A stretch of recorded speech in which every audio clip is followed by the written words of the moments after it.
Y'all, thank you. That's why reading the chat is so important. I appreciate y'all. Thank you to my chat. Lord, I just spit something too. Lord have mercy. Okay, so let's redo this. Okay. Greetings to my chat. Greetings to those that are tuning in live or on the replay.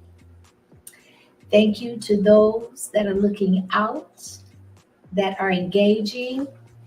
And what I was saying, and I'll summarize it because I don't know if I can repeat it verbatim. I know I can't, but I just wanted to iterate that I want us to draw positivity out of our day, out of our experiences. I've had a very challenging month. I won't even say day, I'm going to say month. But without tests, without trials, tribulations, you will never know what you're made of. You will never figure out what your capacity is. And even better and more so than that, you will never realize what your level of growth can be unless you're put to the test, right? And so for that, I'm grateful. And with that point, I want to say that we have a lot to be grateful for, even when we are inconvenienced, when we feel inconvenienced. There's always a bigger picture behind what we going through. And everything ain't about us. Everything isn't about how we feel. Everything ain't about what we going through and who has aired us, who has offended us, who may be sending this subliminal, who may be directing it directly at us by name dropping or mention. Look, all of that. Who may be giving us constructive criticism, but they may be a little rough around the edges on their delivery, or are we just too sensitive? That's why knowing the heart of the deliverer is so vital and important, and discernment kicks in because, like, I got two sons and they both communicate with me totally different. And if the younger one communicated and talked to me like the older one did, I would respond differently. I would be looking sideways, like, okay, so that's borderline disrespectful. But learning and being able to decipher the posture of the heart of the person that's giving you the constructive criticism, that's vital and important for our growth, for our longevity, for our wisdom to be acquired. This is all my opinion. And I know that the title reads, and the context of the live, and we're going to get off into that, but I'm about giving real life situations. And this month, not today, not yesterday, not this week, this month has been a very trying month for me, but it is showing me my growth. It is showing me my capacity for challenges. That's not the word I'm looking for. It's showing me my ability to be able to adapt, maneuver, and circumvent with logic and less emotion. That's where I'm at, right? So salute to my chat. Salute to my chat. We're going to get off into it because I got some good stuff. And it's going to be a little outside of my norm, but the information and the message is going to be powerful if you stay and listen and you tune in. There's a purpose and a reason behind everything I do. And I take out time. One of the main reasons I don't go live every day is because when I do go live, I want to be able to be spirit led. I want to be able to have time to do research, to learn everything I can about the topic that I'm discussing, and to find the relevance of real life situations. Entertainment is great, comedy is cool and all of that, but at the end of the day, that's not going to pay your bills. It's not going to bring you logic to real life situations, to emergencies, all of that. And that's what I feel part of my purpose is. So we got Yotha. Hey sis, what's going on? In the building, in the building, in the building. We got Phoenix Rising. Look at you peeking through the bushes. Come on in. It's a safe space up in here, whether that's designed to be that way or not. It's just the energy, it's just the environment of my channel. You got to worry about no BS over here, baby. Okay, we got Ida Spider in the house. It's good to see you. Salute to you. Miss Chicago is in the building.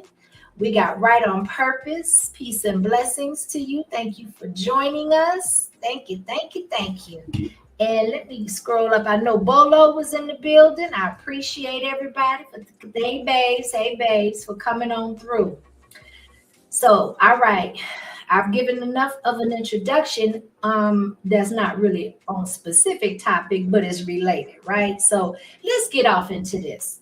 Now, I want to start off, I'm going to show some just some clips of whatever of other people's voices. Because though I know I can give monologues, I can give commentary, and I'm going to continue to do so through this live and every other live that I decide to go live on.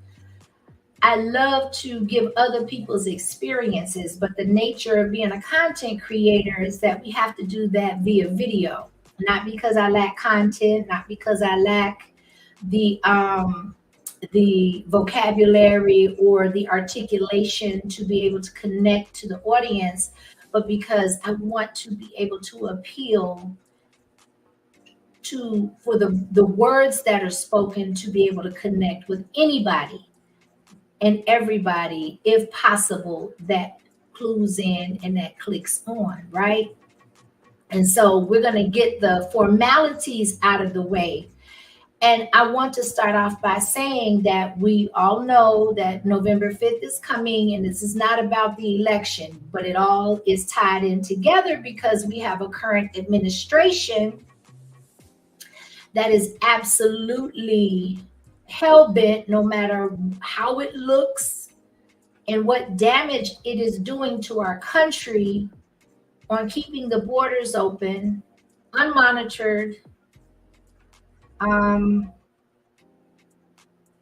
not being regulated, with a bunch of people coming into this country from God knows where, undocumented, untracked. And to add insult to injury, our tax dollars and our country's monies that are funded through the taxpayers, which is developed by people that go to work every day, that live off of giving their sweat off of their brow, their energy, their time, their sacrifice away from families to lure these people in and to take care of them for a certain period of time, because there's no way, with the strain of the illegals that are coming into the country and that are already here, none of this is going to be sustainable for a long period of time. The money, I don't care how much money they print, at some point there's only a certain amount of land, there's only a certain amount of hotel rooms, only a certain amount of food, only a certain amount of resources that are going to be available to those that have vested absolutely nothing but venturing over the border into this country and claiming what has been advertised to them. I don't totally blame them. A lot of their native countries are in spoil. There's a lot of violence. There's a lot of really, really bad experiences generationally in their origin of land, that they're looking for a different life, a better life, more opportunities. In this country and this current administration, the media, and anything else that's connected to it with the same agenda, is giving them the words that all you got to do is get here. Once you get here, we got you. They haven't asked the taxpayers, such as you and I, if it's okay Should we have a budget? Let's vote on what's going on, how much money is to be allocated. And even before all of that, let's take care of our own first. So pardon us if we feel like this is a slap in the face. Not only do you not take care of us where we entrust you and you go through the due process of being elected by people that depend on you based on how the system is set up to a degree to allocate resources, monies, experiences, and lifestyles to your citizens, to those taxpayers that pay into the system day in and day out. But you disregard us all. You take our monies and then you allocate them to people that you don't even know their background, their origin. And it's also a slap in the face to those that went and had to go through due process, those immigrants coming in from other countries that had to sacrifice, that had to wait, that had to pay in, that had to pay taxes, they had to work, they had to go through the red tape in order to come in to this country and stay. I don't know what bubbles people are living in and what those bubbles look like. But with November 5th being right around the corner, there are some things that even people living in those bubbles will not be able to ignore in good conscience, in my opinion. I want to show this first video and then we'll do some commentary on that and we're going to move right along. Salute to the chat. Salute to the chat. Peace and blessings to everybody coming through. Let's roll. Thank you. Thank you, Mr. Correa. I now recognize from Oklahoma, Mr. Burkeen, for 5 minutes. Thank you, Mr. Chairman. Thank you to the witnesses. I think all of us know that we're experiencing a crisis at our southern border. I think to pretend or to look at this and not just see the common sense reality is, as New York City Mayor said, you know, our compassion in this nation is limitless, but our resources are not. And we're running $2 trillion deficits. And I'm astounded that the answer from some is they believe, well, let's just give New York City and these high population centers more money. From where? From where? Because the entire discretionary budget right now for the federal government is $1.7 trillion. If you look at last year, $1.7 trillion. Was our A month ago, 12 things began to really heat up. Was our deficit last year, $1.7 trillion. 100% of what everything that we're spending money on, absent the mandatory side of Medicare and Social Security and Medicaid and food stamps, on the mandatory side, 100% of everything we talk about up here, let's give them more money, is borrowed money from our kids and our grandkids. And really what we're saying is we're going to give you something that's going to come from our children. We're going to lower their standard of living. Mr. Blakeman, let me ask you a question, because I'm going off my notes here because I'm astounded. Can illegal immigrants in New York vote? In New York City, I believe they passed a law. Luckily, we don't have that law in Nassau County, but in the city council and mayoral races, I believe illegal aliens recently have been given the right to vote. A month ago.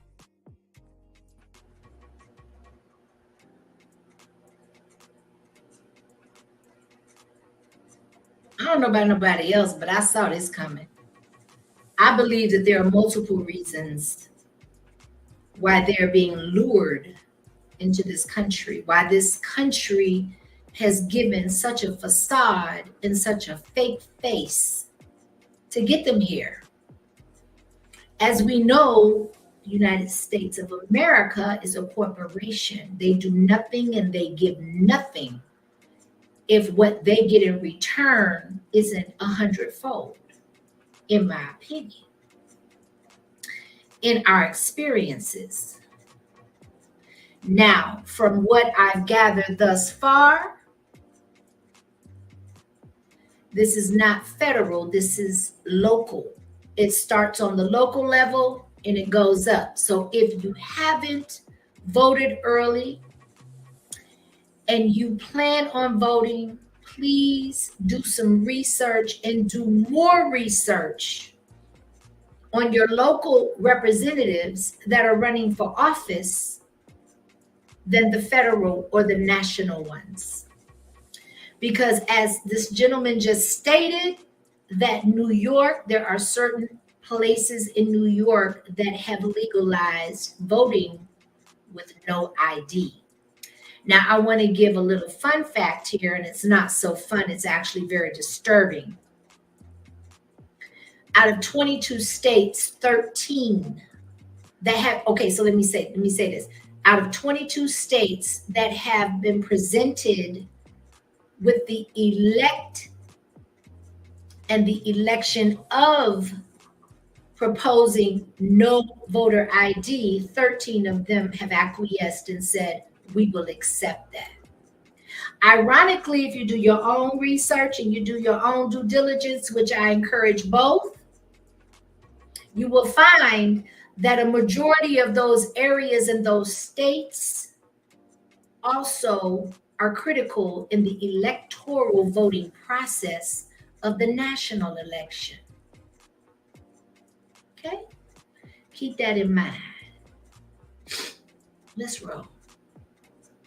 Ago, things began to really heat up. People looked around and said, hey, who are all these immigrants walking around? They're living in houses and 10, 20 at a time. That's weird. Why are they here? Wait a minute, I'm hearing some feedback. Is anybody else hearing feedback? Oh, Lord. Let me mute.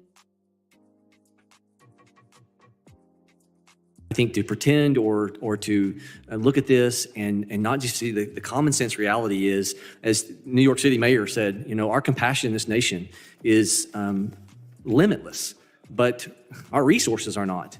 And we're running $2 trillion deficits. And I'm astounded that the answer from some is they believe, well, let's just give New York City and these high population centers more money. From where? From where?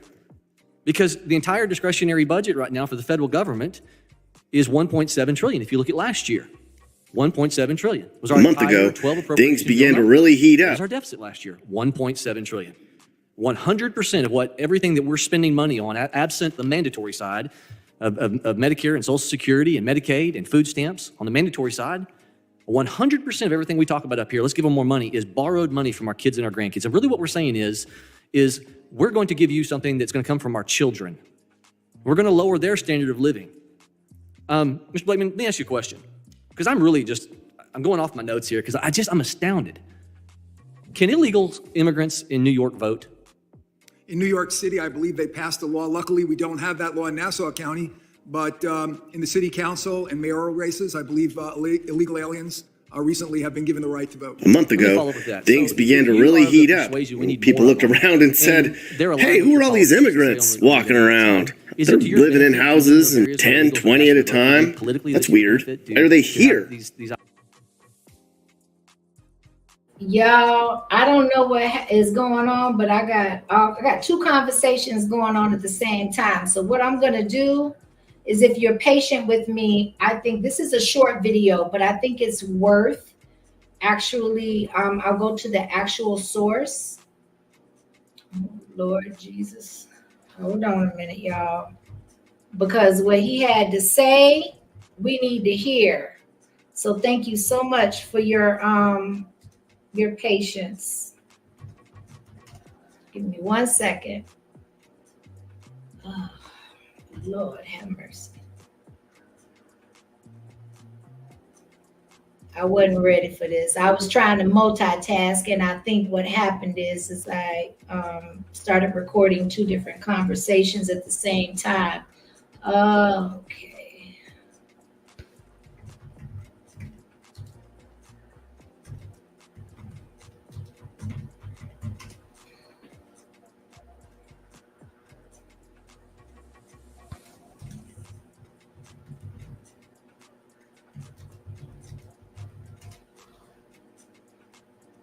There we go.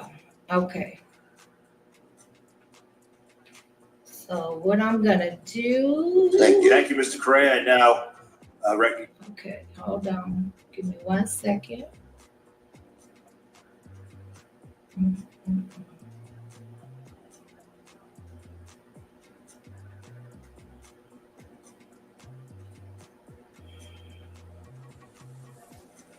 Bear with me here.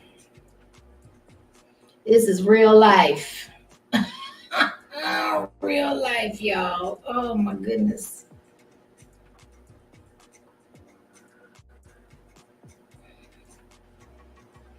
So while I'm doing that, listen, this gentleman, he says that it's $1.7 trillion deficit last year, and there's a $1.7 trillion deficit this year. Okay? There we go.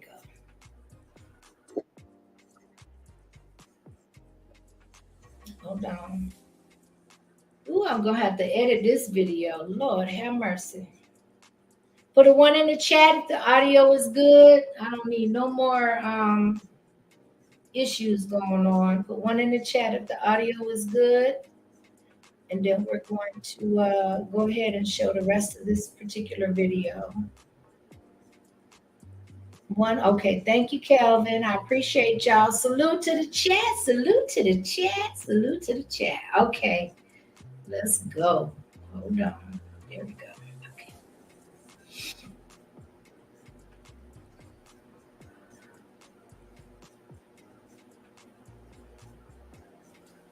Is it on mute?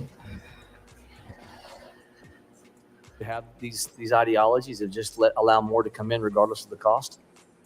Well, absolutely not. And I think it's always to the benefit of Americans and to America, whether it's a local race, a state race, or a federal race, that you be a United States citizen. Yeah. That you actually be a citizen and you take the oath that you pledge to defend and support the Constitution of the United States. But do you see that there are some, we'll say, Democrats that would want this type policy because it helps them stay in office because they have illegals that vote for them? It definitely changes the voting pool in favor of those who would let anybody in. Let me follow up with this, just because I want people in New York for the characteristics that you all are seeing. We know the numbers tell us it's costing the state of New York $10 billion a year right now. It's costing approximately $6 billion a year. Eric Adams said, the mayor of New York City, just the cost of New York City, $10 billion to the state, and it's costing New Jersey $5 billion a year. We're not going to slide past that.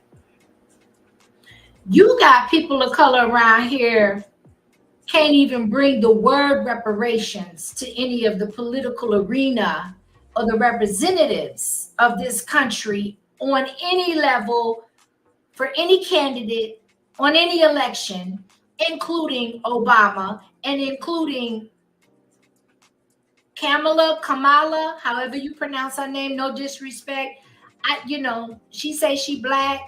Her lineage says she's Indian. So it depends on what her origin is, on how you pronounce her name. So it's ambiguous at this point. But we know Ms. Harris, Mrs. Harris, or Ms. Harris, Ms. or whatever, right? No disrespect intended. I just don't know how to address her. So what he's saying is the state of New York is spending $10 billion with a B a year. New York City by itself is spending $6 billion, and New Jersey is spending $5 billion, all with a B. But we can't have a conversation about providing reparations to those that built this country to the point where illegals can even come in and occupy this space and live up under our jurisdiction, our tax monies, our resources, our buildings, and our land. I try not to get emotional, but for me, this is generational. This is in my DNA. And for me, I am the one that needs to speak out because either my predecessors didn't have the resources to tap in, they didn't know that they could tap in, or they weren't in a position to tap in. But when it comes to me, don't let the skin complexion fool you. I got people that's as black as my chair in my family. I have seen how they're treated in 2023, 2024, when they go out into public places and arenas. So don't get it twisted. From the 1950s on up, and we just being generous because slavery goes back 500 years and close true at this point. You have an administration that is willing to spend $21 billion between two states. Or if I'm wrong on that, okay, so he said 10 billion for the state of New York and then 5 for New Jersey. Okay, we'll just say, I correct myself, 15 billion. That's if that number is correct. We'll take the lower number, 15 billion with a B. And black folk can't even come to the table and have a conversation about one generation or two being provided reparations, but you'll bring in gangs, illegal immigrants from other countries that have no blood, sweat, or tears on this soil at all. You tell them that all they have to do is get here, and I got you. Ooh, child, let's go. So the state of annually, the state of New York's cost them 10. New Jersey is costing them 5. Do the simple math, that's 15 billion. Under the Trump administration, by the way, which we had in 2017, a 45-year low of illegal immigration. 45-year low in 2017 of illegal immigration. No change of laws, just leadership. Now we have historic highs that we've never seen in this country. The 15 billion that the state of New York and New Jersey have spent, that built 400-mile of border wall or systems under the Trump administration, that same amount of dollars. So here we 400 miles. 400 miles. We're playing defense on an annual basis, the cost of the taxpayer in New York and New Jersey. And there's some common sense, glaring abilities to secure our southern border that are a better spend of our taxpayer resources. The police department. Is it about a 4% cut to New York, 4 to 10, and you all are expecting anywhere from 4 to a 10% cut to your police department because of the cost that's going to be sent your way? Is that the expected cost of? 5% cuts across the board in the first round. The mayor is expecting to implement a second round. He has said that first responders will be immune in the second round, but he has not committed to any further, third or fourth round because he believes he's going to continue to have cuts, another 5%. So I'm reading right here, and it says New York Mayor Adams is expecting these cuts may be up to 15%, may be as much as 15%. 3 rounds. We just got the first round. Second round. So I'm going to end with this. How many people are you taking off emergency first responders, police, and whoever wants to answer this question? My time is limited. Are we better prepared if a security threat comes to New York City because of these decisions, or less prepared? Whoever wants to answer that question. Well, we are less prepared because we don't know who's coming to this country, and they haven't been vetted. And there's a lot of people that have come into this country that have nefarious intent. And I believe that we need a program where we know who's coming into this country and we vet them before they come in. And that if someone wants asylum and they're entitled to it, they should get it. But they need to have a hearing and they need to be properly vetted. Otherwise, with open borders, it creates a terrible public safety crisis. Thank you, Mr. Bowman. I yield. So basically, we don't know who's coming into the country. That's not a secret. We don't know what intentions they are coming onto the soil with, but we have a current government in office that not only isn't concerned about that, but once you get here, we're going to set you up. We're going to not only give you provisions for housing, for your needs, for food, for education for your children, free. We're going to dispatch you, sponsor you, and get you to different areas in the country. And y'all, this next video I'm getting ready to show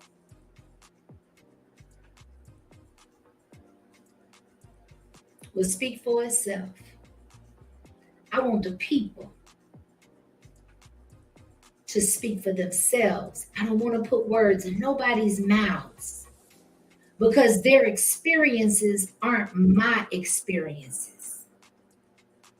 Or isn't my experience, right? But we're going to set you up.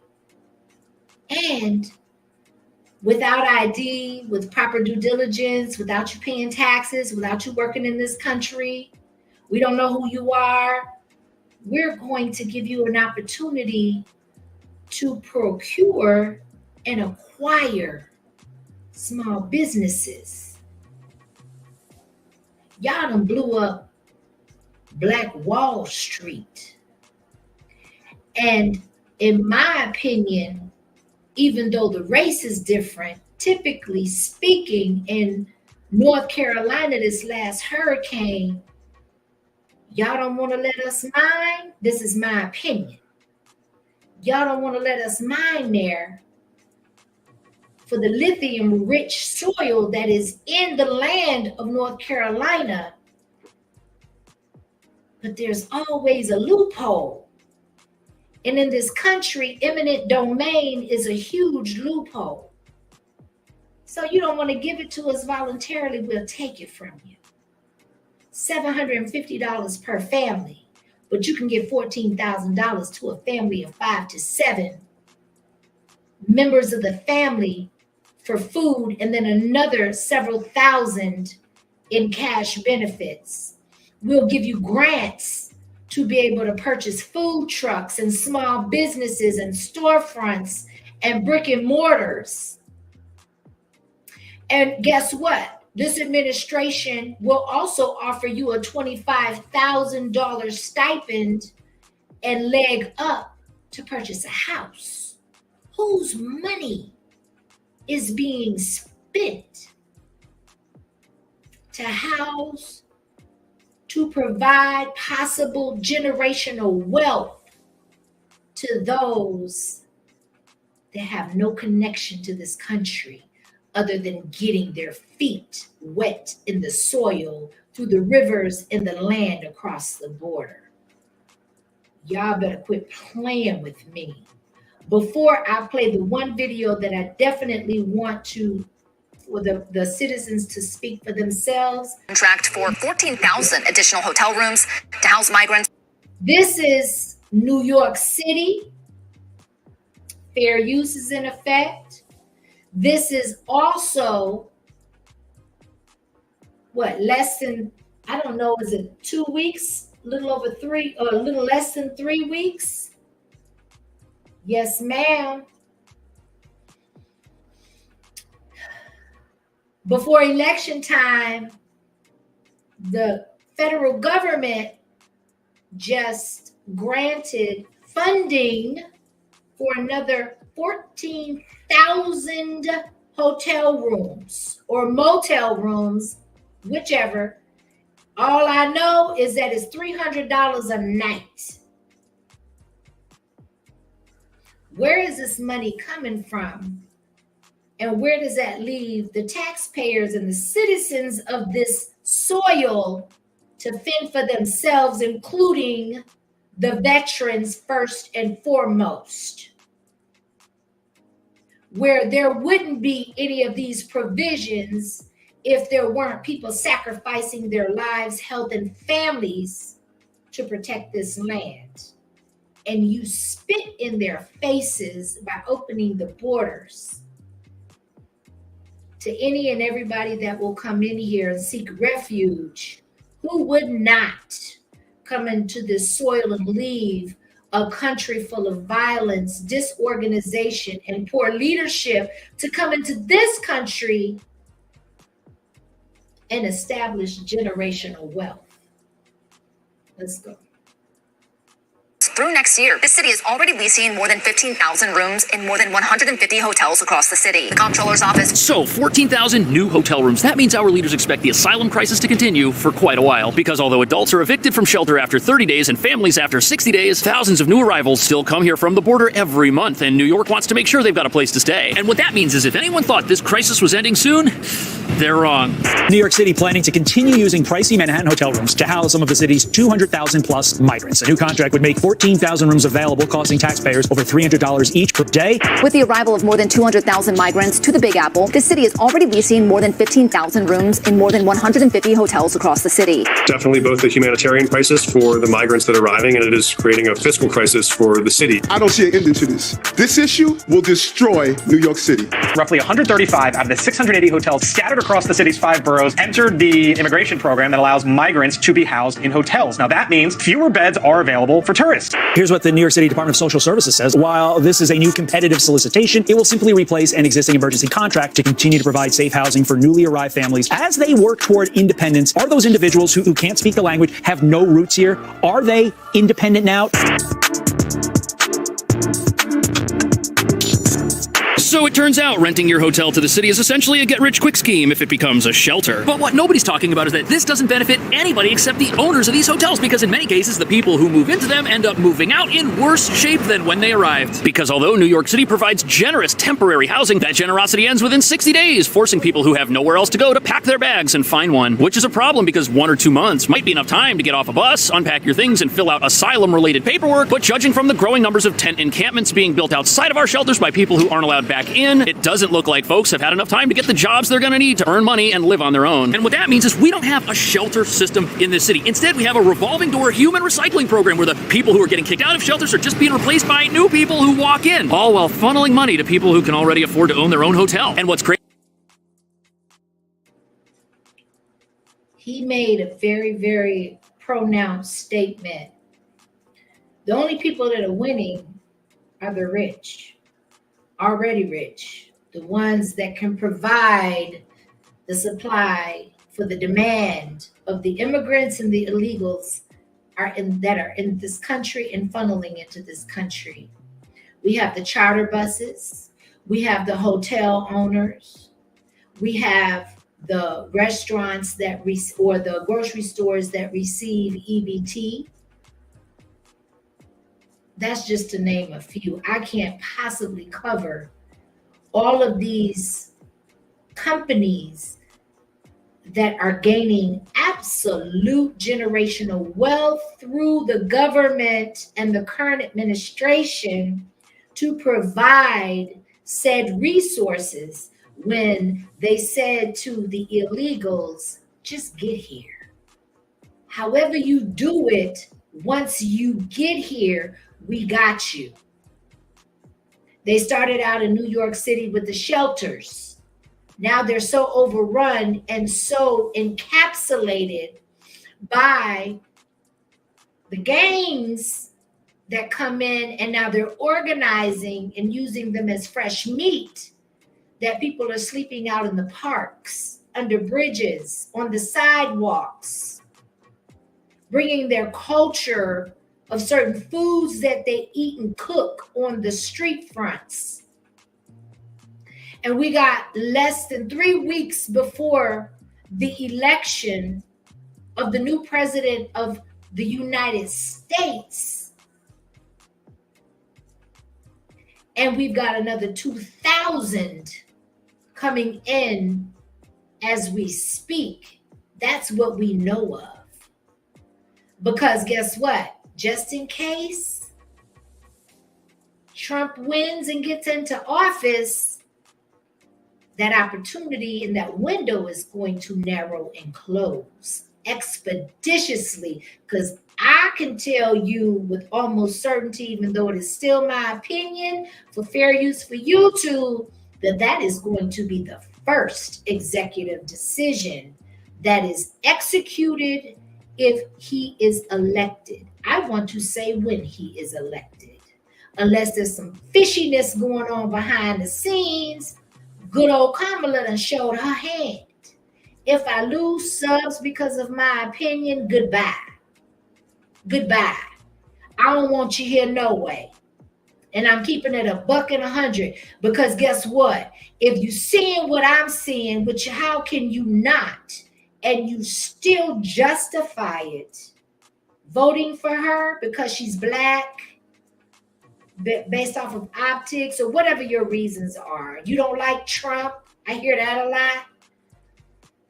You are sowing your own demise. I'm not saying Trump is the best option. I'm just saying he's the better of the two, in my opinion. Based off of, we have lived through both candidates running for this office.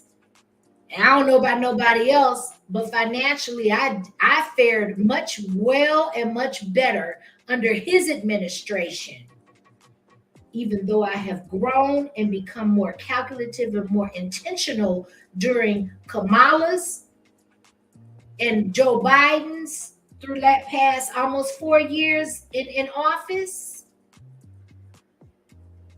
It is what it is.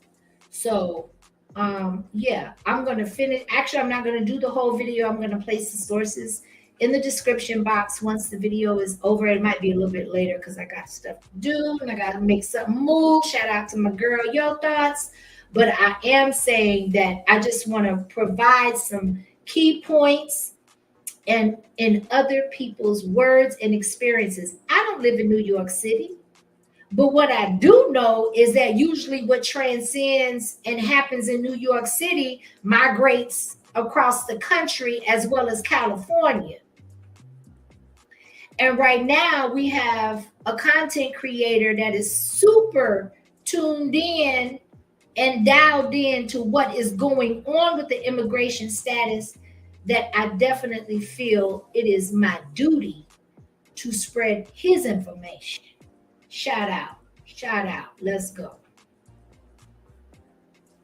Crazy as these hotels, when the city rents them, they earn more money as shelters than they ever would have made housing tourists and travelers, which was revealed in a study by Bloomberg showing that New York City pays 70% more than market rate when it leases a hotel for use as a shelter. But it gets even worse because security in these places, it's a little light, and dangerous gang members have been sneaking into places like this, masquerading as legitimate asylum seekers, bringing weapons inside places that are designed to keep people safe. And for months, we've been hearing reports of rising violence in some facilities, which puts the futures of many asylum seekers in doubt when they've already fled poverty, leading many to wonder how beneficial these asylum shelters are for the very people they're named after. But although it sounds like New York City is doubling down on a program that's not really benefiting the people it's supposed to benefit, the real reason we have to do this is because it's illegal not to. Because New York City has a right to shelter mandate, a mandate which requires that the city provide housing on a temporary basis to anyone who asks. But 14,000 new hotel rooms, that's a big number, and it makes it look like our leaders anticipate this crisis to continue for at least another year, if not longer, because thousands of people still arrive here every single month and are moved into shelters by immigration advocates promising them they'll get their shot at the American dream, which, as you're about to see, isn't a dream at all. In fact, it's more of a nightmare, unless, of course, you own the hotel people are living in.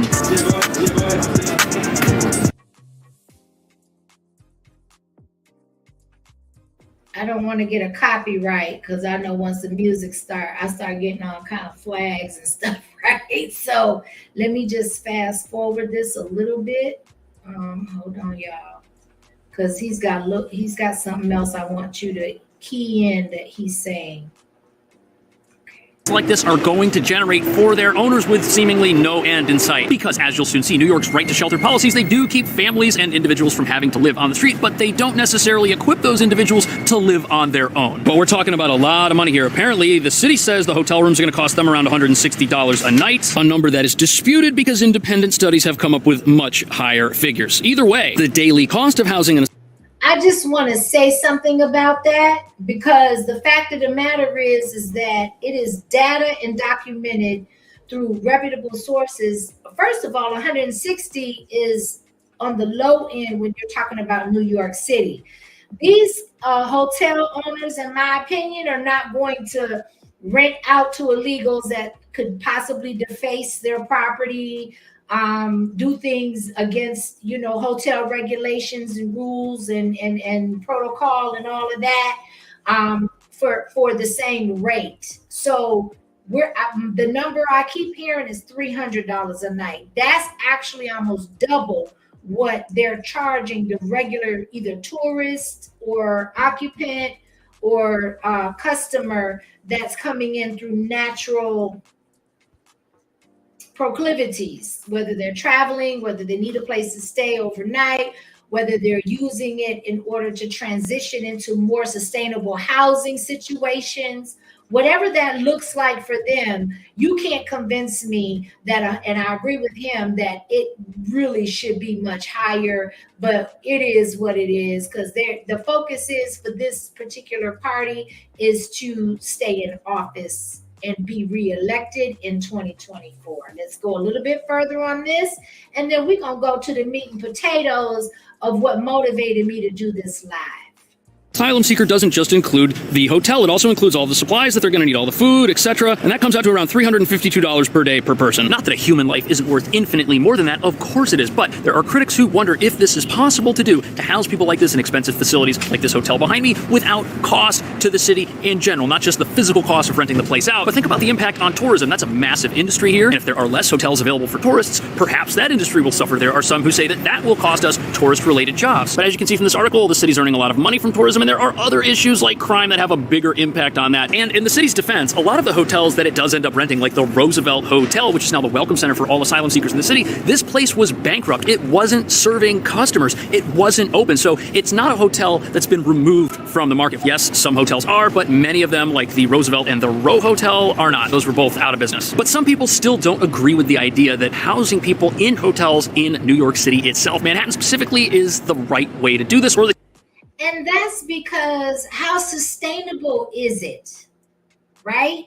How sustainable is it for those hotels, whether they're being adequately occupied or not, or they're making their bottom line, they're making a profit, they're being able to utilize all the rooms. I mean, okay, good for them that they're able to provide some type of customer base for their business, but at what cost and how long is it sustainable? Because their monies aren't coming from the immigrants, they're coming from the government. They're coming from the taxpayers' monies, okay? So listen, we're gonna go ahead, because as a method of time, I definitely want to shift and move because the whole energy is getting ready to move. So listen, Alabama is a state, as we know, it definitely is a state that sits in its foundational concrete belief system. They are a conservative state. They are a state where they are self-sustaining. They don't play no games. They don't go along just to get along. They do what they need to do in order to stay separate, and they do what they need to do in order to stay self-sufficient in many regards. And so this video I came across, and it's such a gem. I actually edited it to some really great clips. And though a lot of the speakers or a lot of the people, the residents of particular counties, are of the white persuasion, listen, when you start getting immigrants coming into your territory and into your neck of the woods, especially when Alabama is a Second Amendment state, they ain't playing no games. They are a tight-knit community. They don't welcome outsiders into their realm and into their fold readily. To me, their opinions and their experiences definitely are worth. Down here, and Southern people down here ain't gonna put up with them. A month ago, things began to really heat up. And people looked around and said, "Hey, who are all these immigrants walking around? They're living in houses and 10, 20 at a time. That's weird. Why are they here?" And then, oh no, they thought, little old us. And that sparked a debate that's turned this town upside down. You're gonna add crime. You're gonna have different groups of people at odds with each other. What, you gonna threaten somebody because the city council can't do something? Because there's no way these people are paying their own rent, paid their way over here, or any of this other. My money is doing it, and I am tired of it. You know, what are you gonna do? You're gonna stop that? If you can't stop that, then we're gonna have to stop it. It's the same thing here that I saw in the other states I visited. Exact same problems. There's stories coming in from all over Alabama about immigrant surges everywhere here. Baldwin County, Marshall County, Franklin County, and right here in Talladega County. The city councilwoman in Sylacauga said she fears civil unrest. My God, So I've been watching all this. People have been telling me, you need to come down to Alabama. So we did. We came down to talk to people on the ground. But here's the difference. Down here, this is where the invasion is just beginning. So I wanted to come down and see what folks are thinking down here.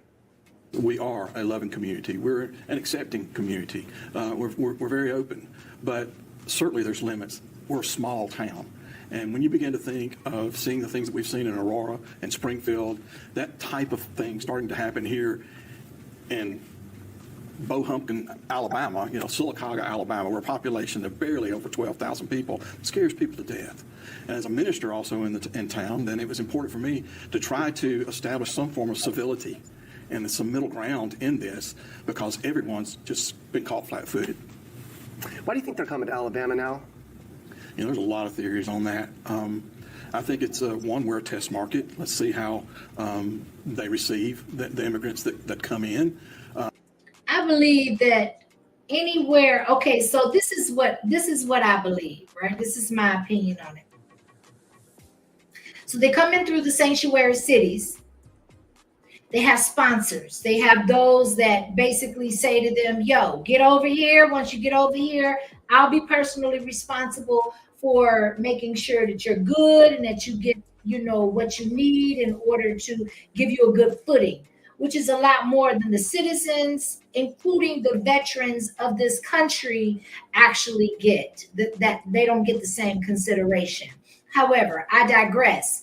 Once you get over here, then what we're going to do, because a lot of most, if not all of the sanctuary cities are oversaturated, we're going to dispatch you and ship you to other communities that are smaller, that have land, that have some resources that we can actually fund you or fund through them for you. And then you can utilize that area to grow your population, to establish some footing and foundation. And now we are talking about one of the most, I remember going to Alabama about 4 years ago. I was driving down there and I saw Confederate flags with chocolatey suns. Okay, my sons are chocolatey, especially that baby one. And I was like, well, we're going to be here for a spell, right? But that's where they're going. What do you think the melanin content is going to be when it comes from other countries? They're not going to look stark lily white. Y'all, forgive me. Let's go. I also believe that it's also a hotbed state. I mean, let's face it. You start looking at the Southeast, and I don't know what the percentage is, but it's a high percentage of people that own firearms. And when the embers get stoked, then sometimes people take the wrong action and make very poor decisions. And it's possible that, I don't know, are we trying to stoke fires to instigate something? I hate to say something like that, but we've seen how the government works. We see how the feds work. I'm not trying to gaslight anything. I think it's a very... Now, way down here along the Alabama coast is another twist on all of this. We're in Fairhope in Baldwin County. Now, if you've ever been down here, you'd probably agree. It's just lovely here. It's a very wealthy, very conservative area. It's very buttoned up. It's nice. It's safe. It's beautiful. It's quiet. People work hard or they enjoy their retirement. The average home for a price down here, it's about 3 times that of Sylacauga, about $500,000. But a couple weeks ago, word got out that 1,000 Haitians are coming this way soon. And then the townsfolk heard about that, and they did not take that very well. They flooded the city council and social media with all kinds of drama. You're not bringing 1,000 migrants here, damn it. And I was hit by an illegal immigrant in Baldwin County that did not receive a ticket, that did not go to jail. He had no car insurance. And I called the police department to ask why. Why, if I were to do that without a driver's license or car insurance, I would have been arrested. My car would have been towed. So they tell me that they can go to the DMV and they can get tags for their vehicle, and they can also get car insurance without a driver's license. And so... Say what? They can get a tag for their car without driver's license or insurance? You can't get insurance without a driver's license. What is the order of this? Now you got drivers on the street coming from totally other countries, right? A lot of them, their driving laws are totally different, and half of them probably have never driven a vehicle.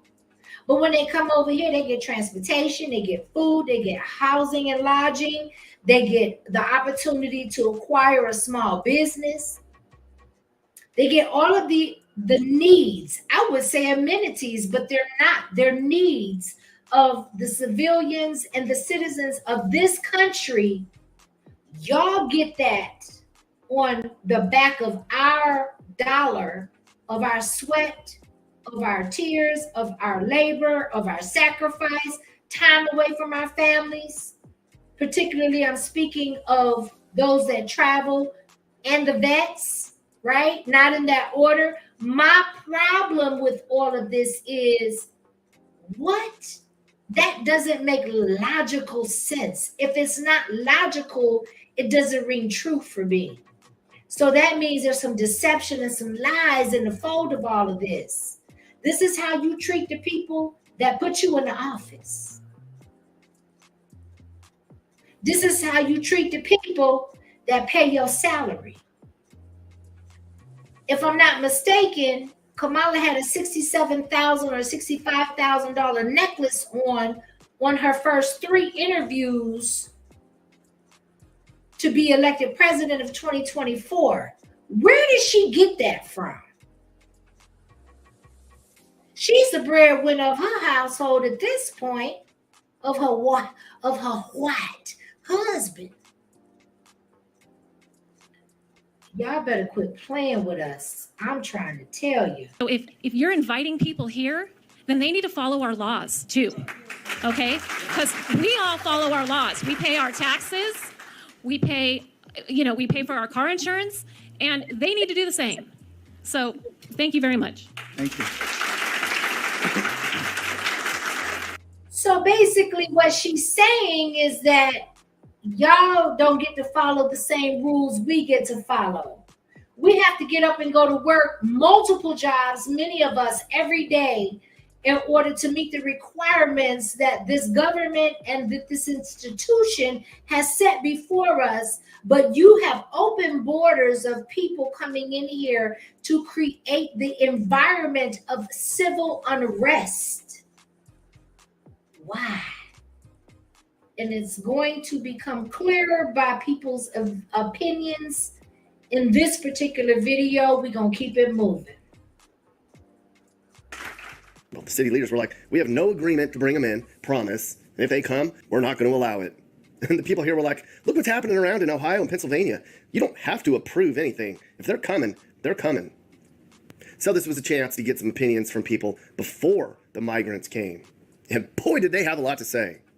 Do you think illegal immigrants would be welcomed into Baldwin County? I don't think so. Why is that, you think? We ain't gonna put up with it down here. I mean, that's just the way it is down here, and southern people down here ain't gonna put up with them illegal. We got enough dope-heading crimes around here now, and you get them illegal, they're gonna be worse. They're saying there might be some immigrants coming to Baldwin County. Have you heard that? I heard that. How do you feel about that? Not too good, really. I mean, I got a bunch of Mexican friends. They came over here legal, and they're for Trump. They said, if they can come over here legal, the other one come over here legal. They said that if they want to come over here, they need to better themselves. They need to go through the channels to do it. And if she gets president, she's going to keep that border open. She can say what she wants to. We're going to be just piled on top. They're going to be everywhere.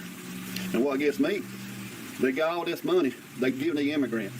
We got that disaster up there in North Carolina and Georgia, and I went up there and carried some relief this week to Georgia, like a bomb went off, and they won't even help them. But yet they can give them immigrants a pile of money, put them in motel rooms, and give them food stamps and all that, but they can't. He won't even help his own people. I mean, that's what's sick right there. And then you got veterans living on the street. They won't even take the veterans off the street, but yet they would put these immigrants that not even serve for this country in the motel room for the veterans.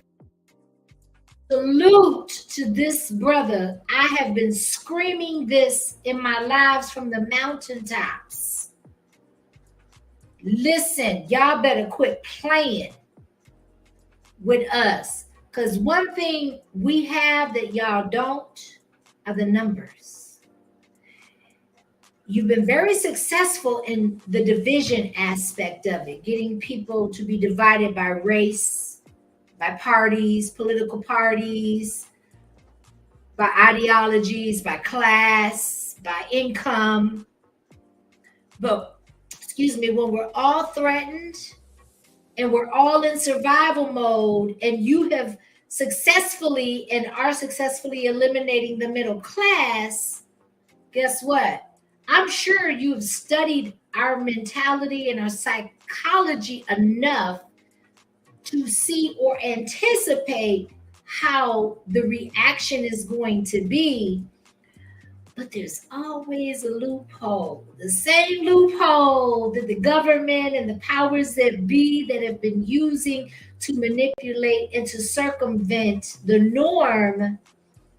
It applies to us as well. So I have some apprehension, but I'm also encouraged, because there's no success without struggle, and there's no change without sacrifice. Let's go. They're laying there on the street. So I ain't got no use for this administration. You're just not going to have it in Alabama like you have it in Pennsylvania. This is a very red state, very patriotic state. Nobody's going to let squatters squat on their land here. This is an open carry state. Like it or not, everybody's concealed carry, and nobody's going to put up with that here. We're just not. So. They have anticipated that, though, which is why I don't know if anybody is aware, but there was just a law or a bill, which to me is synonymous, passed, I think it was 2 days ago, where the military has authorization to open fire on its own citizens. Why? Why would the military turn on the very people that it's supposed to serve and protect? Why? Why? And how have we been so distracted by bullshit when we talk about Diddy, these celebrities that, to me, in my opinion, should be nameless, because once you start uttering their names, it gives them credence.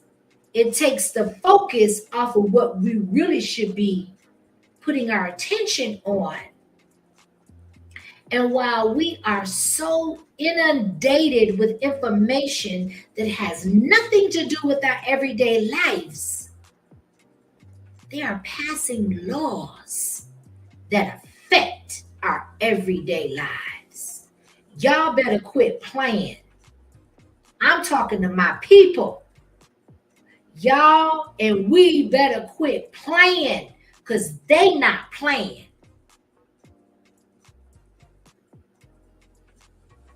I don't see us having that problem down here, because we're not going to put up with that. Number one, our leadership's not going to put up with it. And number two, if the leadership fails us, like a lot of the blue states, our people's going to take matters into their own hand. We work for this. This is our blood, sweat, and tears. This is land that our parents worked and strove and labored for. And it's ours. It's our country. This is our home. It's our land. All we know to do is work hard for what we get and fight for what's ours. Now, we're not mean people. We're very hospitable people. And I think if you go anywhere in the country, you'd be hard-pressed to find friendlier, more loving, accepting people than Alabamians. We love God and we love each other, but I mean, right's right and wrong's wrong. So. I want to say this, and I'm going to let it play. We are at war. This is more of a spiritual war than it is physical, psychological, or anything else.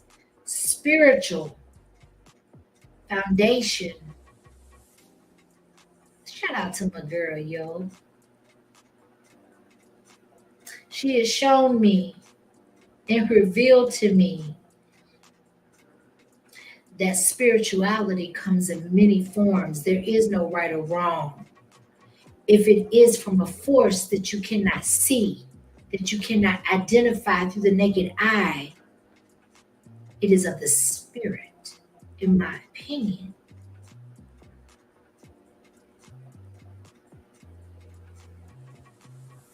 if you don't rely or depend on a source higher than yourself, your mortality will be shortly lived in comparison to being tapped into the spirit.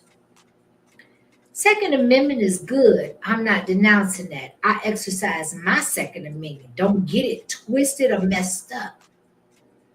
But my spiritual foundation and relationship and recognizing that there is a substance and a force higher than my carnal existence empowers me. And it also reminds me that this ain't about me specifically. I am a participant, but this ain't about me. This is about what God's will. Prophecy, biblical scripture, in my belief system. It's not even in my opinion. This is in my belief. You cannot maneuver in this time. You were not born in this time to be carnal. And if you are, then you have opened yourself up for demonic infiltration. You have made yourself vulnerable and susceptible to low vibrational energies, to be consumed to the point where you don't even realize how close your demise is. I'm not relying on my own understanding in this time. I have survived things that most that I know have not, which reassures me that I am here for a specific purpose, whether I reach 1 or whether I reach 100. I'll take the 1. Because you know what? Somebody invested and banked on me to get their message. And some of them aren't even aware that I got it and that their message helped facilitate saving my life. I understand that.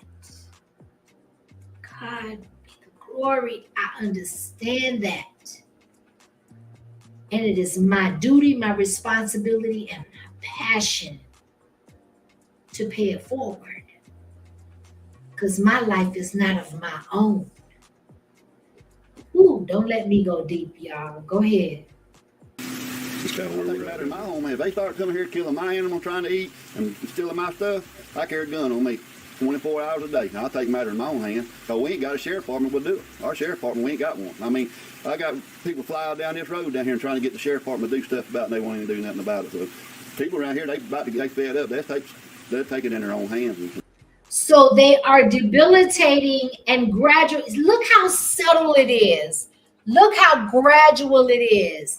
It's not enough to cause an uprising collectively. That's what they want to avoid. That's what they don't want, because they know that the number of the people outnumber and outweigh the 1% of the 1%, no matter what they got going on, no matter what resources, no matter how many light years ahead that they feel that they are ahead of the people. Let me tell you something. Family, they have been on their primary focus has been to dismantle the family for generations, because they recognized early that that's where the power lies. So when you got the 1% of the 1% going against the collective, it doesn't matter what our resources are. Our numbers will supersede whatever agenda they got going on. And they recognize that earlier than we did, which is why they have gone on an all-out agenda to dismantle the family, to separate the man, the woman, and the children. They took the men out the home. So now you got single mamas raising the children. And now they're turning the children against the parents. Not in my house. Not in my house. Let's go. No, not what gets me. My wife's a school teacher, been a school teacher 36 years. They put them in the schools up here and they can't even speak English. Here, our taxpayer money paying teachers to come there and translate for them kids. If they want to come over here, they should be able to speak our language or they have to go back where they come from. I think that's one of the stipulations. If they want to come here, our language is English. They need to speak English, they need to go back. They say they're here for jobs that Americans don't want to do or can't do, or it's cheap labor. Yeah. Is that true? Are there a lot of jobs that are Well, there's filling? so many farmers. I know so many farmers use a lot of Mexican, but the ones I know, they use them legally. You know, the one got the green card. This is illegal. Yeah. Legal. Because I worked on the road for 5 years, working these power plants and all. And I worked with a bunch of them, and every one of them had cards where they could stay over for 6 months, then go back, you know, because their cards run out. Mm-hmm. But there is a lot of farmers that does use them, but most of them I know they do use, you know, the legal ones. So what work are they supposedly doing? Well, down here they work in chicken factories and on the farms. Some manufacturing. We've always had immigrants come in here and work hard for smaller pay. The Hispanics came in by the millions. They busted their asses for smaller paychecks. Now the new wave of immigrants is coming in, and now they're undercutting the Hispanics. Poultry plants in Alabama, they're laying off the Hispanics, and they're hiring Haitians and Guatemalans because they'll work for even cheaper. So if you're Hispanic, they're coming for your job too. It's happening right now, all over. They say they're contributing to, the people that are for the immigrants coming say they contribute, they take jobs that people don't want to do. Is that true here in Sylacauga? It wouldn't be true in Sylacauga because, first of all, again, we're a small community, and sadly, most of our industry left 20, 25 years ago. We have some, but we've got people that are fighting just to. That goes to show you it's been a gradual process. Wherever industries thrived, became extinct. And where they became extinct, now they're being testing grounds, in my opinion, for those with a different or a further their agenda, right? So the testing ground has never changed. That's what I'm saying. Let's go. To get those jobs because the economy, you know, is in the tank right now. People are struggling, and to send more competition into the job market is another difficult equation to try to balance there. The money is a concern. People are like, we don't have the money to be giving to migrants that are coming. North Carolina is a recent example of that when they don't have any aid. You know as much as I do what they're given when they cross over and how much money they get when they are here. Our senators have told us in a local town hall meeting that they know that many of these immigrants, when they come across the border and they're given the CHNV status, they're given the parole status. I think what that actually means is they're paroled from normal immigration requirements. So when they come in, well, their sponsors, these sponsor organizations, okay, well, they're indebted to them for coming to the U.S. But then they immediately receive, I think they told us, like $1,700. They get a cell phone. They get transportation to wherever they're going to go, and then they're linked up with temp agencies. And quite frankly, if you ask me, it's a form of legal human trafficking. It's a form of indentured servitude that these people many are entering into. As a matter of fact, I've had conversations, and the sponsors are required to have an individual that is the local end of the sponsor. The folks that are here, the Haitians, call that individual a controller because they control everything. And I was hoping to meet with some and have some conversations and discuss how we might be able to help, but some things went down and they were not allowed to meet with me. Listen, he said a mouthful. First of all, words matter. Words matter. The Haitians call their sponsors controllers. His words, not mine. His experience, I don't know anything about that. Just going off of my interpretation and my ears of what he is stating.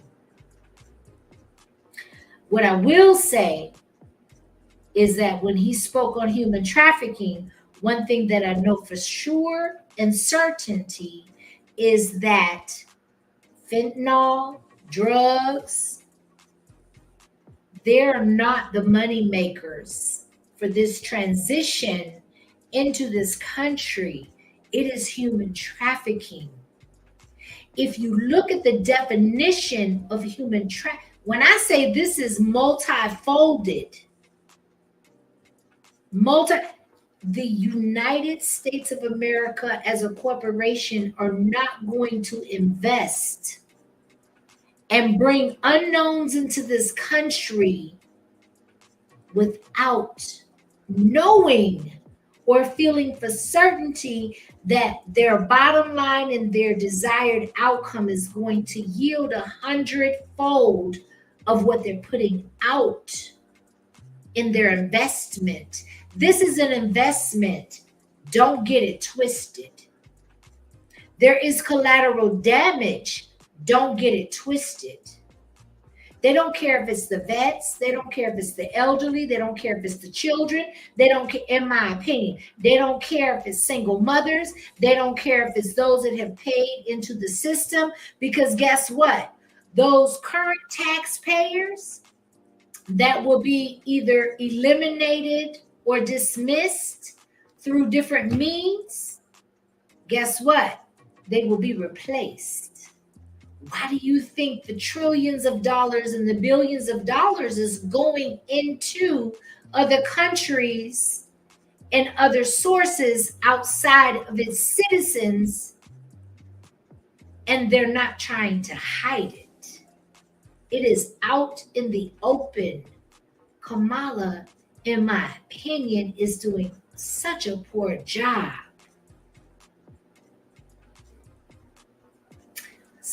And that was, look, I realized, look, that is not, okay, let me just make that was a natural, that is not the Illuminati, that is not, I ain't part of none of that. Let me just correct that real quick.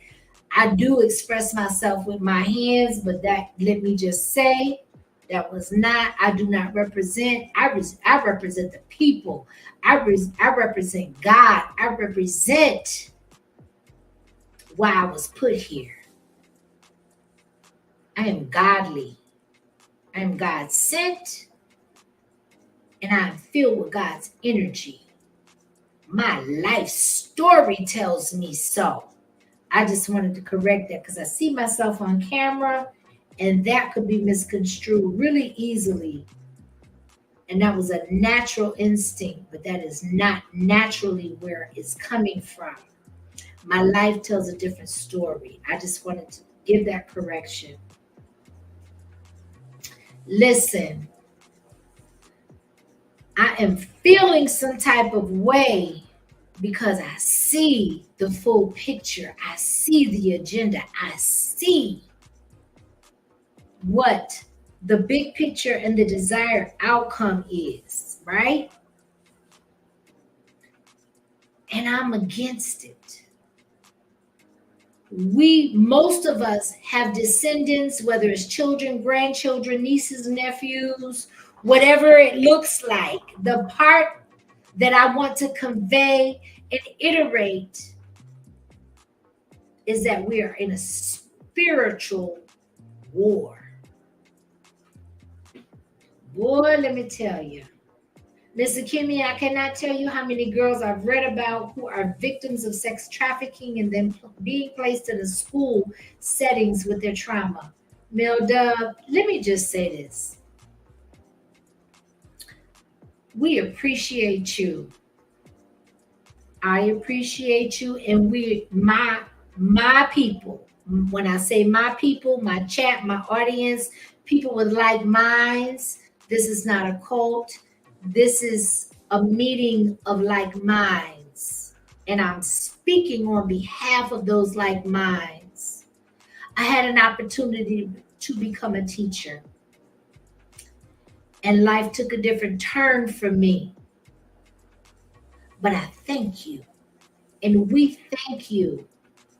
It is a thankless and has always been an underpaid and thankless occupation, especially for the sacrifice that is required to teach our children. And we have a deficit of Black men teachers. By design, in my opinion, they discourage you to do that because it will wake up too many of the students when they use the education system as such a form of indoctrination that it has become a norm in this culture that it's a given. Any child, you get some one-offs and you get some exceptions to the rule. But typically those that go through a 12 to 16 year method of indoctrination, you can exclude those, most of them, from bucking up against the system or becoming a prop. 2% of brothers in the teaching field. You know what that tells me, and I'm not going to get off track. I'm going to make this point, and then we're going to continue. That tells me that we need the representation in order to divert to our own system. You will never be successful at 2% out of 100 in trying to bring awareness and trying to bring truth and light to our sons through this indoctrination method that they invest in so heavily. Why don't we have to really pay? The only thing we really have to pay into is the extracurricular activities, because that in itself, in my opinion, brings some type of balance. And they're not invested in balance. They're invested in indoctrination. Listen, I'm not even getting ready to go there, y'all. That's a members only live. Let's go. Ooh, child. So they are being controlled. So far, about 500,000 immigrants from poor countries have come to our southern border. A lot of these migrants are recruited here by so-called charities that are set up at the border. These NGOs promise them, if you can make it to the border, we'll set you up. So if you can get out of Haiti and Venezuela or Nicaragua, you come to us, we'll get you set up, transportation, get you a house, get you some benefits, everything you need, just get here. Pay us about $9,000, and don't worry, you can pay us back. Well, they make it, and then the charities corral them all up, and they put them onto buses, and they stick them out in communities and states, wherever they feel like it, wherever there's jobs. They don't care where they put them. They don't care how they impact the communities. And so these poor migrants show up, and they owe these charities money. They're indentured servants. One Alabama lawmaker called it a pyramid scheme. Instead of selling you product, it's selling human beings. All they care about is the number of human beings they get in this country, and then they dump them in places because they make a lot of money off those bodies. And they don't care what happens to these people. They don't care what community they cause problems in and what chaos they cause. And you guessed it, all the money from this comes from you and I. Our tax money's being used to recruit immigrants into the U.S. and provide them with money and housing and benefits and all that stuff. But of course, we have no money for disaster relief because it all went to giving the migrants EBT money and housing and all that. And they'll probably thank whoever gave them that money by voting for them one day. I'm Kay Ivey. If Joe Biden keeps shipping illegal immigrants into our states, we're all gonna have to learn Spanish. My message to Biden, no way, Jose. That's why I sent National Guard troops to protect the southern border. And that's why we banned sanctuary cities in Alabama. The left can try to counsel me, I don't care. But here in Alabama, we're gonna enforce the law. How do you feel about the immigration stuff? I believe we want to do like Donald Trump says, put them all out of the country. If you can't come in illegal, you don't need to be in this country. There's some immigration discussion around here. I think they voted in the Senate or something. Alabama did take them off the voting rolls, the illegals, and I don't know if the Supreme Court shut it down or our government shut it down. But if you're not in here illegal, you don't need a vote in our elections. I ain't got nothing against people coming from other countries. If you come in legal, all these people next door, these Mexicans, we never have any trouble out of them. And they work every day, and they're hard workers, good people. I try to talk to folks on the wealthy side of town about things. That's pretty hard. even though this was the side of town where a lot of the anti-immigration sentiment came from. Some real conservative elites. Not in my backyard, but I don't want to talk about it on camera. I'll say it on Facebook, but not to your face. All right, I just talked to another guy that lives in here, and I said, I have a YouTube channel, and I'm doing a video about the immigration debate. And he said, no, thank you. I don't want my neighbors to not like me. And I said, well, that's fair. Do you have an opinion? He's like, oh, yeah, we all have very strong opinions about it, but we don't want to share them, or I don't. So good luck. Maybe another neighbor will.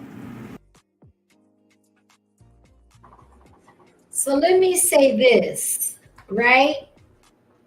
Salute to the chat, salute to the chat. I appreciate y'all. He's trying to find people in middle-class areas and in settled areas, people that have comfortable lives, live in comfortable communities, have comfortable jobs, to where there's not a lot of disruption, if any at all. And they're willing to protect that. In my opinion, I call that peace.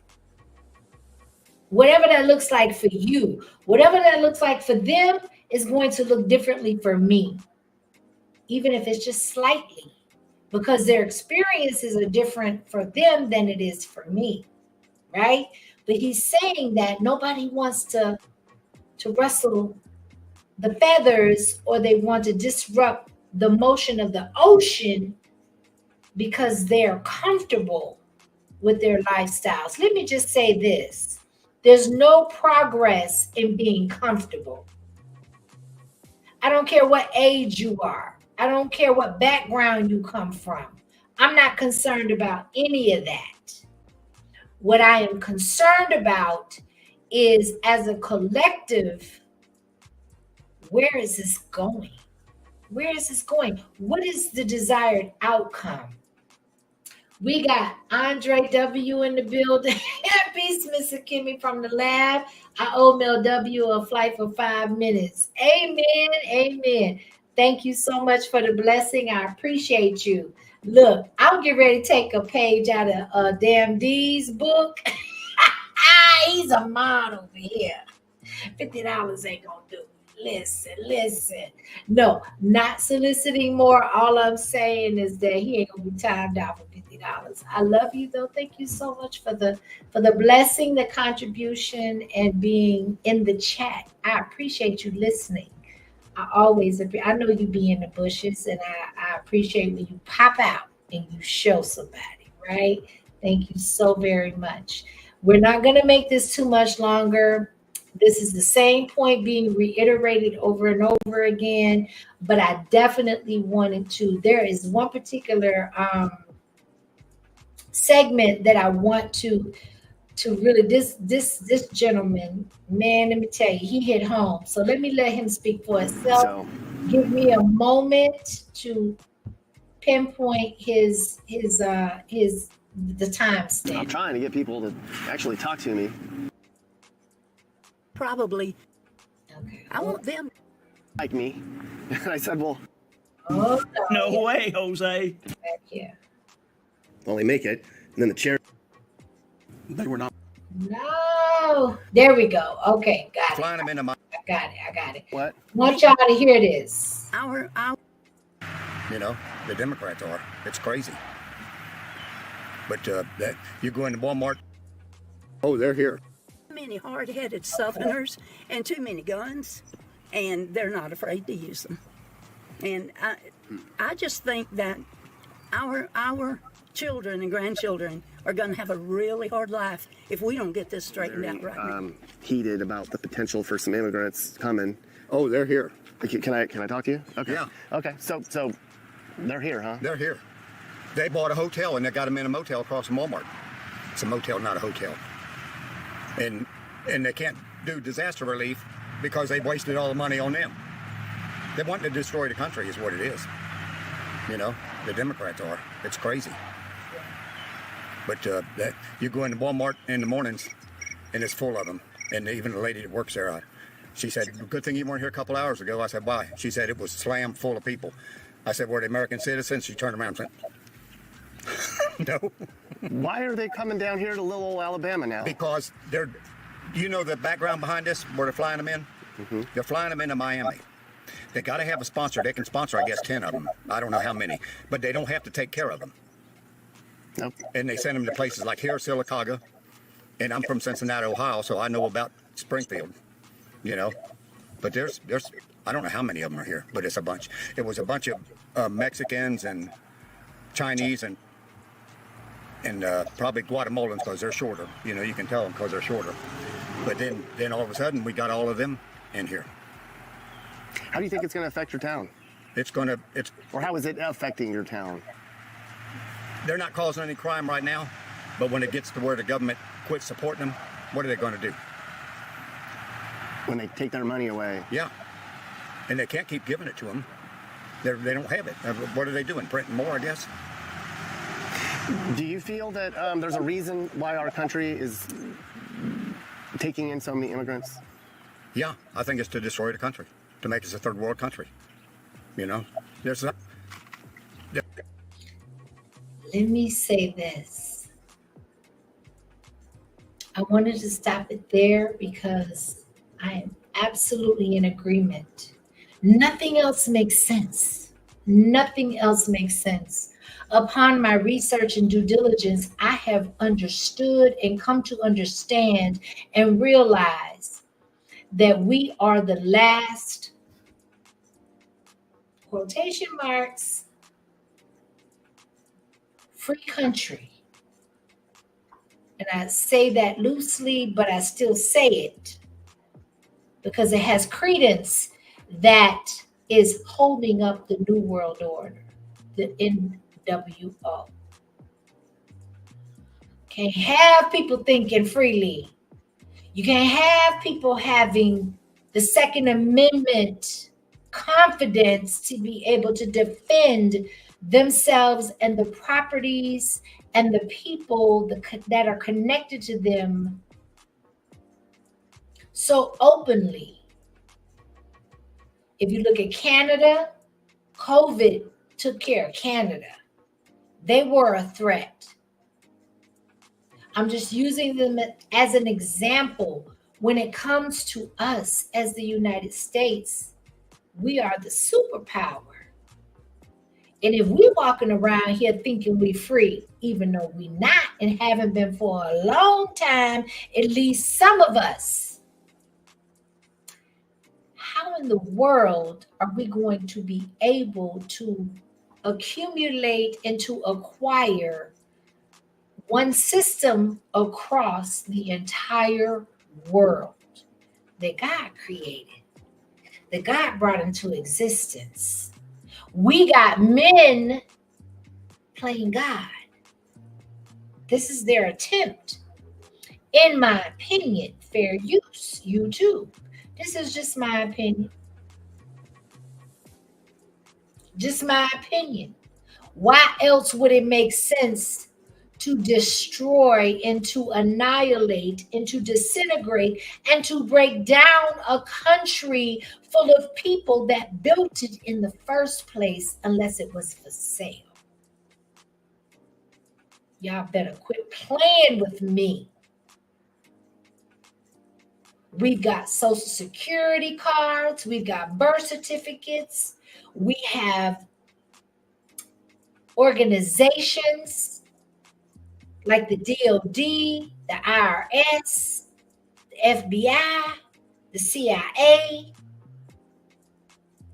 All of these governments are created to instill fear, in my opinion.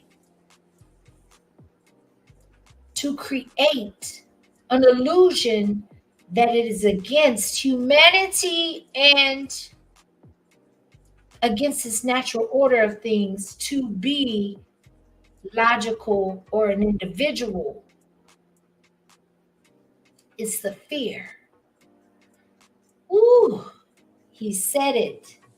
And I totally agree with him that there is an agenda, in my personal opinion, to dismantle this country and to bring civil unrest and to keep the division going to a level to where nobody unites, because without unification, we can't buck up against the system, the 1% of the 1% that own everything. Look at the land grabs. Look at the farms that are being disintegrated and burned down. Let me tell you, I made my peace a long time ago when it came to, I don't even look at my numbers and my viewership anymore. Because if the right person gets this information, if it catches the attention of someone that has a bigger reach and a further impact than I do, then I've done my job. I did what I was sent here to do. And I know if it hasn't happened yet, if I keep on the course and I stay on assignment, it will. No doubt. Do I have fears? Yep, I do. I'm human. I've been through a lot. It's by design. However, I got more faith than I got fear. Y'all better quit playing with me. Y'all better quit playing with me. I'm not for play, and I'm not for this menial bullshit that is going on when our children and our grandchildren and our great-grandchildren, depending on your age and your experience and wisdom in this system of things, is being put in jeopardy because of fear. There are certain things that I have fear in because I'm dealing with those triggers. But make no mistake, I have defeated death several times. There are times I will never speak on because it ain't your business. But I know. And therefore, God has solidified his position in my life. He is real to me. He has presented himself real to me in every situation and every circumstance. So whatever surface shit that transpires doesn't exceed the power of my God. And I hope that those that may have weakened faith in some areas, may your areas of faith where it's strengthened compensate and reinforce those weakened areas to strengthen them, because this is a spiritual war. It is spiritual. It is beyond our superficial, carnal understanding. I know what I speak is not going to reach a lot of people, but I have faith that it's going to reach who it needs to reach, because God instills these things in me and he motivates me. And there are times where I feel like, I need to give my people or my members, or like acquiescing to the business of YouTube, I got to give them more than what I'm giving them. And God keeps saying, stay steadfast, stay in my purpose, and stay open to my instruction. Stay faith build. I got you. If it don't seem like it in the short run, you're going to serve my purpose if you stay on course. And for that, I'm so grateful. I'm so grateful. Thank you so much for the super chat. SS says, Bushwatcher, ABD, want to say salute and appreciate all of the information you've been sharing. I appreciate the confirmation. I appreciate the reaffirmation. I appreciate your support. Thank you for all of that. I wouldn't care if you just said it in the comments, if it got my attention, but I appreciate you nonetheless. Thank you so much. Y'all, I don't be meaning to ignore my chat, but those that know me know me. I got ADHD, and I've had to come to the realization that in order to stay on course and do what I have been designated and assigned to do, sometimes I have to take the chat and let the chat be its own entity. And I hope y'all recognize and really accept that, because this is bigger than the chat. This is bigger than the chat. There are times when I do research and I do due diligence and I go to digging down that rabbit hole. Y'all, look, it definitely affects my mood. It affects my mindset. I'm just so super grateful that I have the courage and the focus at that moment in time to say, look, this is what has been laid on my heart to share from God of my understanding. Nobody can judge me, just like I go out of my way not to judge the next person. I just address those that address me. And God is still working with me on that, because everything doesn't require a response. Right? So with that being said, I'm going to conclude it here. If I need to do a part 2, once I go through this live on a rested soul, rested spirit, and a rested mindset, then I will do so. If not, we're going to move on to the next topic, because there's never a lack of topics to go over when it comes to God's work, right? So I appreciate everybody for coming in. I do want to take some moments. Hold on, because I don't want to, if I miss you, charge it to my head and not my heart. I appreciate y'all. Thank you. I don't know if Denise is a new subscriber or I'm not recognizing the name, but I appreciate your engagement in the chat and your wisdom and your knowledge and understanding of the subject. Thank you so very much. Thank you to all of my mods. I appreciate every single solitary one of y'all. Special shout outs. I got Corporal Captain Cutting Edge into the building. I got Miss Collins in the building. I got Miss Yo, my sis, in the building. I got Phoenix Rising in the building.